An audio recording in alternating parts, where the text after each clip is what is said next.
শরণার্থী শিবির, দেশত্যাগ, নারকীয় ইতিহাসের সমাপ্তিহীন মর্মান্তিক যাত্রা, পরিশেষে একটি নতুন জাতি, একটি নতুন আগামী। এসব কারো অজানা নয়, তবে যে ইতিহাসের অনেক কিছুই শৈল্পিকভাবে গ্রন্থিত হয়েছে একজন চৌকস গল্পকারের দ্বারা, সে নামটি অনেকেরই অজানা।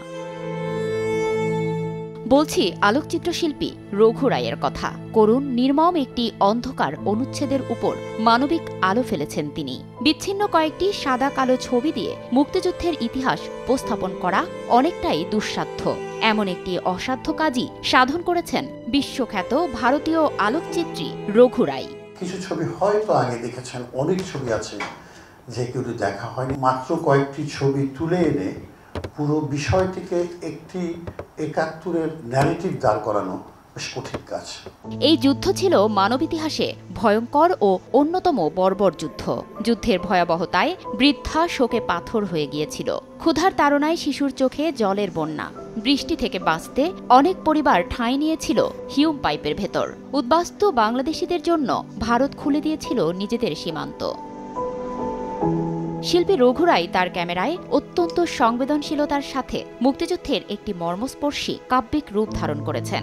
৪ দশকেরও বেশি সময় ধরে হারিয়ে গিয়েছিল ইতিহাসকে ধারণ করা অকাট্য এসব দলিল।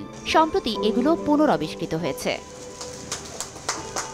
রোববার সকালে ঢাকা বিশ্ববিদ্যালয়ের চারুকলা অনুষদের ৭৫ বছর পূর্তি উপলক্ষে আয়োজিত রঘু রায়ের রাইজ অব এ নেশন শীর্ষক আলোকচিত্র প্রদর্শনীর উদ্বোধন করা হয়। রঘু রায়ের ধারণ করা মুক্তিযুদ্ধের সময়কার ৫৩টি ছবি নিয়ে আয়োজিত এ প্রদর্শনীর বেশিরভাগ ছবিই ছিল অপ্রকাশিত।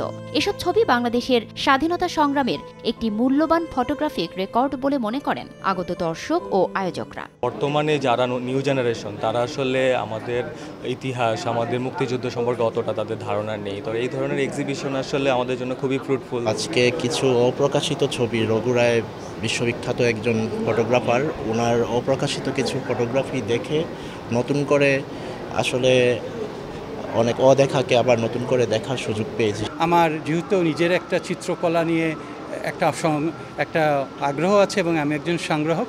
আমি যখন রঘু রায়কে প্রথম দেখা হয় আজ থেকে ৪ বছর আগে, তখন আমি যখন এই আর্কাইভটা দেখতে পাই, যেটার অনেকগুলো কাজ এখনও অপ্রকাশিত রয়ে গেছে, তখনই আমি এই উদ্যোগটা নিই যে একটা পাবলিকেশন করব এবং এইটা ছবিটার একটা বাংলাদেশে প্রদর্শন করব।